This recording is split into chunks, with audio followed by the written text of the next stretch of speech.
It's no longer about production. It's not that we don't want production, of course, but it's about tenure. It's about legacy. It's about the relationships that we have with each other. As I've said over and over again, this business is hard. This business is not for the faint of heart. Well, good morning. Nice to see my friends here in Florida. And there's the camera. And for all of you that are watching in Corona, I understand Corona's fashionably late as well and getting registered and sitting down. But I wanted to be on time for all of you who are watching via Zoom in your respective offices. So welcome to your sales rally for the production in 2025 and fulfillment folks that have served us so well as for those of you who are saying in 2026, I'm going to be up on stage in 2027, right? Give yourself a round of applause. Who's going to be up there next year? Right? We have a jam-packed agenda for you, and it's going to go by very quickly, obviously. But I want to start off today, and I've got a few things that I want to share that I believe are very, very important. You know, we're celebrating our 250th year as a nation, right? 250 years of freedom and sacrifices. And now we've also are celebrating our 25th year as an organization. We have so much to be proud of as individuals and as a collective. So thank you all for giving your tenure to PRMG. I cannot tell you what it means to our ownership. You know, Paul Rosso last night at the dinner that we had, just up here on the terrace, said something that was very, very apropos. He said, you know, it's no longer about production. It's not that we don't want production, of course, but it's about tenure. It's about legacy. It's about the relationships that we have with each other. I can catch your eye and I can look at you, and we have a history so many times. And for those that are new to the organization, just know that we want to have that tenure with you and build a legacy with you as well. You know, I'm 61 years old, and for me, it's about emotions anymore. I want to do well. I've done well. I've had a great career, but I have so much more to offer. And I hope that some of the words and some of the things that I share today and enjoy with you today will resonate, make a difference, and have an impact on you and your loved ones. You know, when Charles Dickens wrote those famous words in A Tale of Two Cities, it was the best of times, it was the worst of times. That could describe much of how some of you felt over the last few years in our business. But let me tell you something that you may or may not know. And I think our guest speaker that we'll be introducing here shortly is going to say something not too dissimilar. But I just want to give something that bears repeating over and over again. There's only 1/3 of you left in the space that you are in. At peak we had, and I'm just going to give you rough numbers. I confirmed these numbers this morning with multiple different sources to make sure that I wasn't going to say anything out of touch with anybody who's going to double check my math. So we'll just say roughly 600,000 originators at peak in 21 and 22. We're under 200,000 now. Some say roughly 192,000 originators. That's phenomenal news. You guys have survived. Give yourselves a round of applause.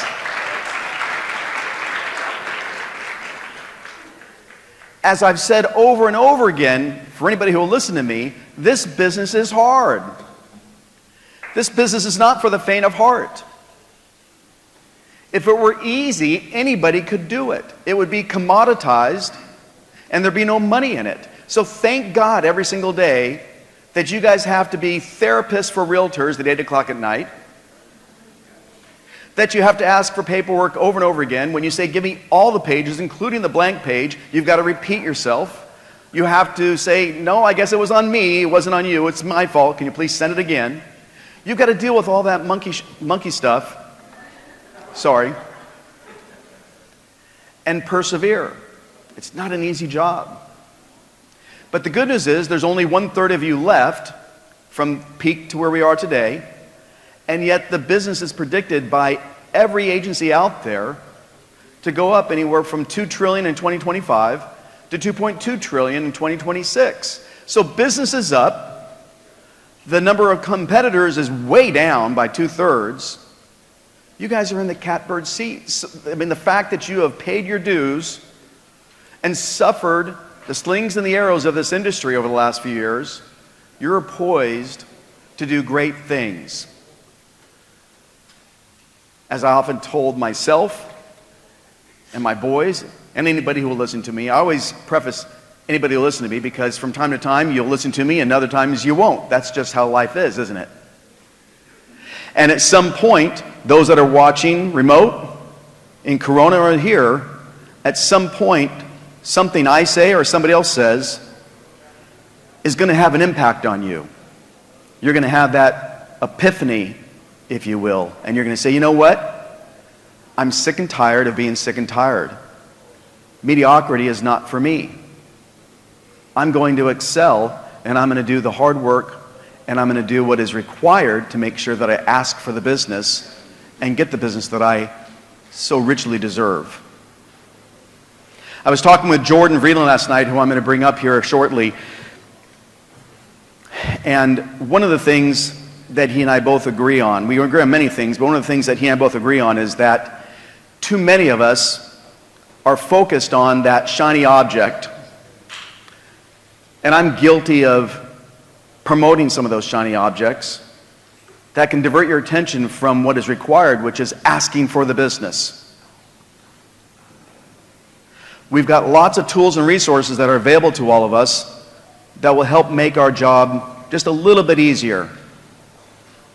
But it does not replace reaching out to those realtor referral partners, which is by far the number one source for our industry to succeed.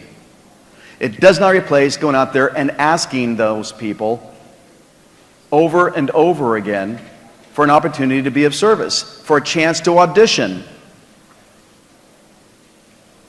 And if you ask for the business enough times, somebody is going to take pity on you, if nothing else, and say, sure, I'll give you a chance. Listen, I'm living proof. I use myself in a self-deprecating manner, hopefully to relate to you. I was the guy, and you've heard me say this if you've been here any length of time, I was the guy who dropped out of college. So the good news is I had no college debt, right? That worked out well. No college debt, but I dropped out of college, didn't know what else I was going to do with my life. I floundered for a few years until I got my real estate license and became a real estate agent and a realtor. There's a difference. In November of 1987. And I sucked at my job because I thought I would just go to an open house, someone's going to walk in, say they want to buy that house, write the offer up with me, and I was going to make all kinds of riches. Didn't happen.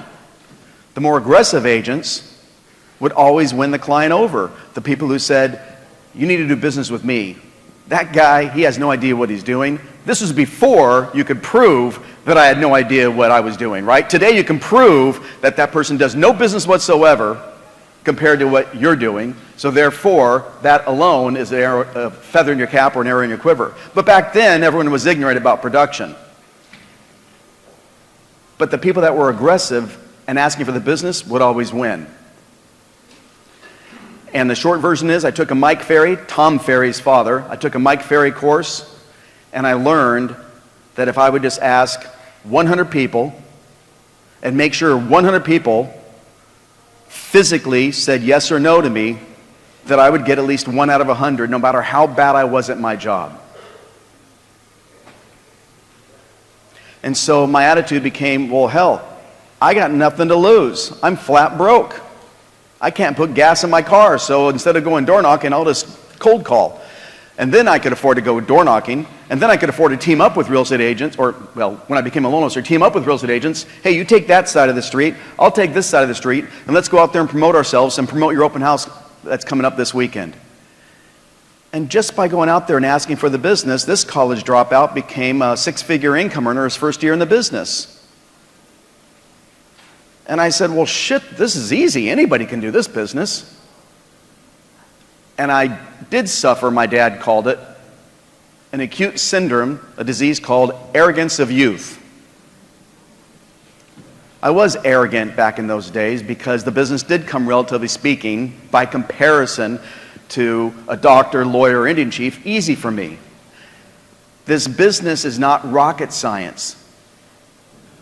How many people, just talking to all of us, but I'm going to ask these people in this room, how many people in this room, by show of hands, are honest? Raise your hand if you are an honest business dealer. I was going to say you didn't raise your hand. It made me nervous right there. How many of you, here's a question shouted out, what is the number one complaint of real estate agents about loan officers consistently, no matter what survey is taken? Exactly. So we all know, and yet we are shitty communicators. If you are honest and you're a great communicator, and you have resources like the deal desk, pals, your manager, me, you have resources to make sure that you can get the information that you need to be able to please your client and please that listing agent or that selling agent. So you have access to the information, you're honest, and you believe in over-communicating. Can we all say yes, that's required? You're better than 90% of the competition. So as I always ask, why in the world are you keeping yourself a secret? Can I find you on ChatGPT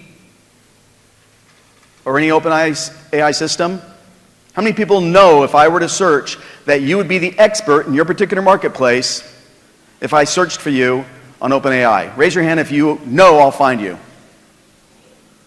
Oh, very good. One person. Two?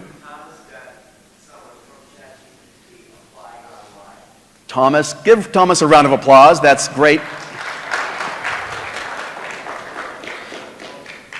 Folks, I'm going to put my glasses on because I took some notes that I didn't want to miss. So let me just tell you a few things here that I need to make sure that you change effective today.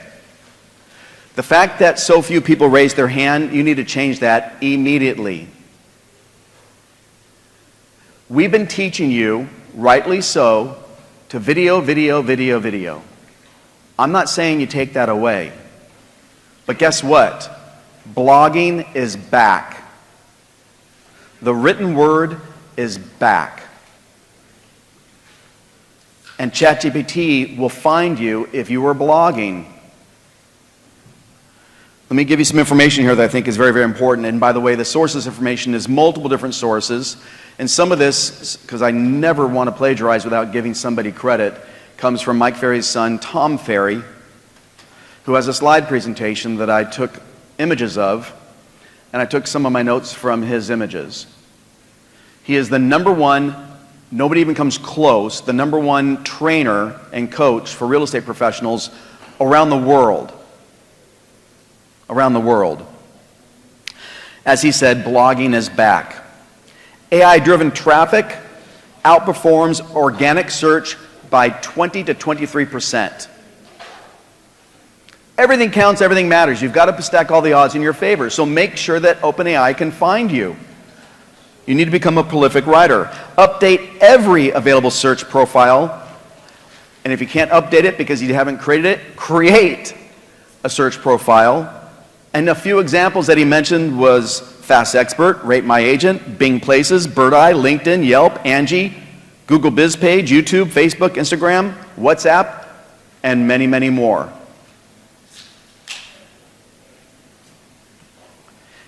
Create 300 to 500 word essays, if you will, well organized, and update this information often. Have tables, have lists.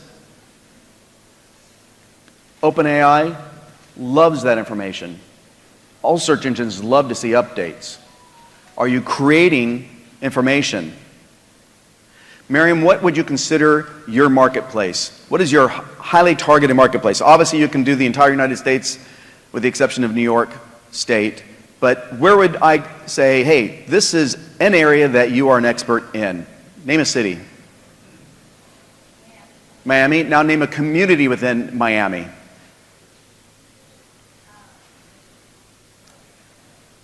Are there sub-communities? Southwest. That's good. I'll just take Southwest. There needs to be a blog from you that says that if you're searching for a home in the southwest area of Miami, here's a list of agents that I have vetted out personally for you, and here's a list of their production numbers.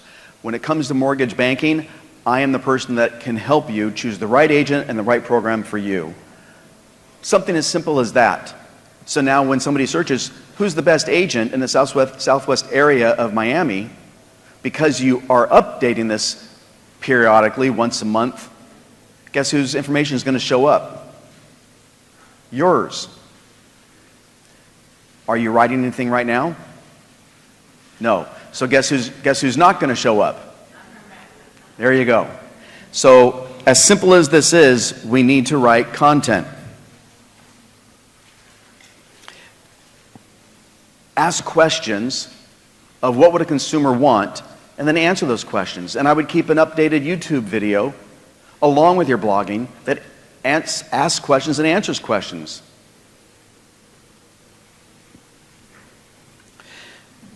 One of the things that he said in one of his slides, which was very, very powerful, so I took note of it, is he said, your silence is a sign that you don't believe in your product. What is your product? Who can tell me what your greatest product is?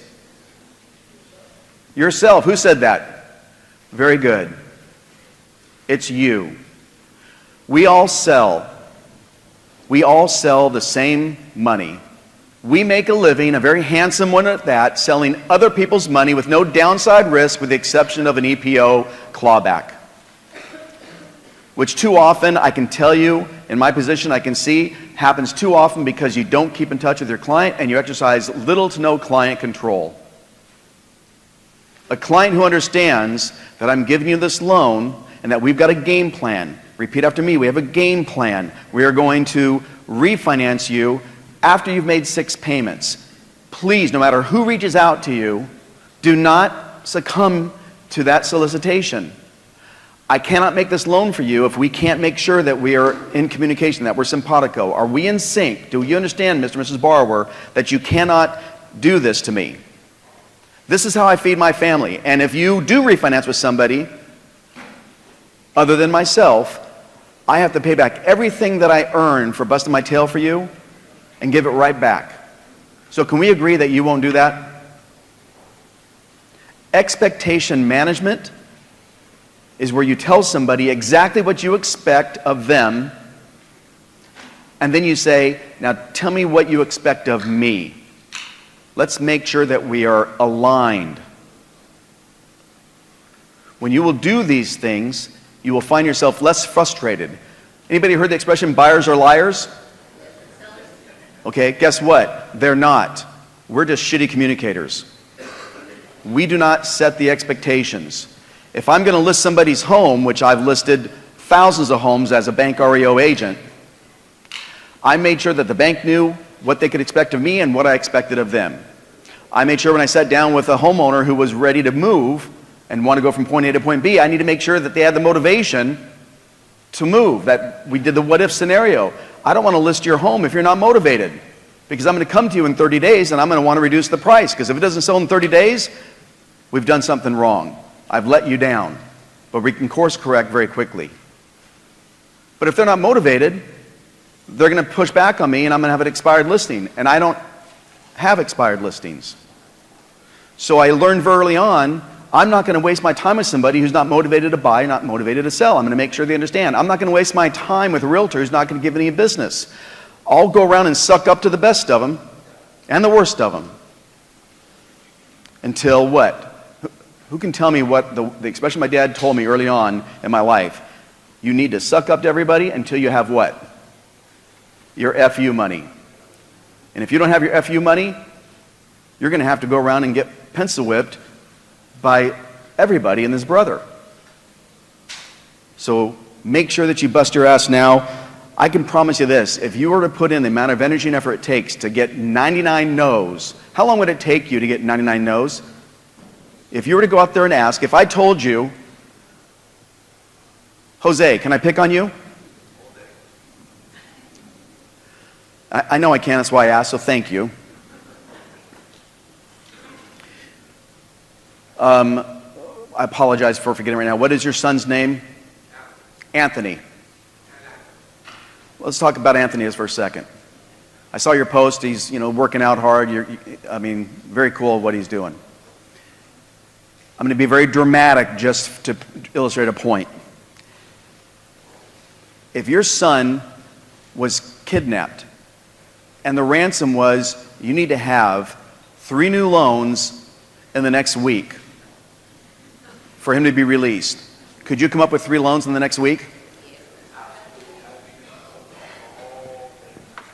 So is it a matter of can you or will you succeed? It's always will you. It's not a matter of can. You all can succeed. You choose every single time that you don't pick up the phone, you don't call those realtors, you don't follow up and don't follow through, you don't write a blog, you don't create video content. You choose every single day to fail. You are the difference. PRMG has every tool, every arrow in your quiver that you possibly need to succeed. What I want as part of my legacy is to make sure that somebody in this room goes, you know what? What Chris said that day resonated with me. I'm going to stop making excuses and start making a difference. I want to switch. I'm going a little bit behind here, but let me just switch and bring up somebody. But let me tell you why I think what Jordan and I and I don't know if Paul's here yet. Paul was running a little bit behind. He is here. Good. So what Paul and Jordan and I are going to talk about, mostly Jordan and Paul. But I want to tell you something that I was in my research for what I wanted to share today. I wanted to talk about Dr. Edward Deming. Dr. Edward Deming. Any smarty pants in the room know who he was? Dr. Edward Deming was the greatest gift America gave to Japan after we decimated them in World War II. After we decimated that entire nation, their manufacturing was obliterated, we gave them as a gift Dr. Edward Deming. Dr. Edward Deming is somebody that Henry Ford said was one of the greatest mathematical and manufacturing assembly line geniuses on the planet. That's coming from Henry Ford. Dr. Deming taught Japan how to manufacture. What happened after World War II? What happened to the automakers? Who smoked the U.S. automakers, who were the dominant players in the world? Who smoked us coming from Japan? Can you name just a couple of companies? Toyota and, Datsun. You know why it was called Datsun instead of Nissan? Because Nissan was building the bombs and people didn't want to buy a car from a company that was making bombs to bomb our U.S. soldiers. So they called it Datsun. But in the 80s, they converted it back over to Nissan. But we taught them how to manufacture, and they beat us at our own game. Because he taught systems. You can take an average LO with an average system that they follow religiously, and they will outperform the greatest loan officer and salesperson on the planet. Because systems are consistent. And systems make all the difference in the world.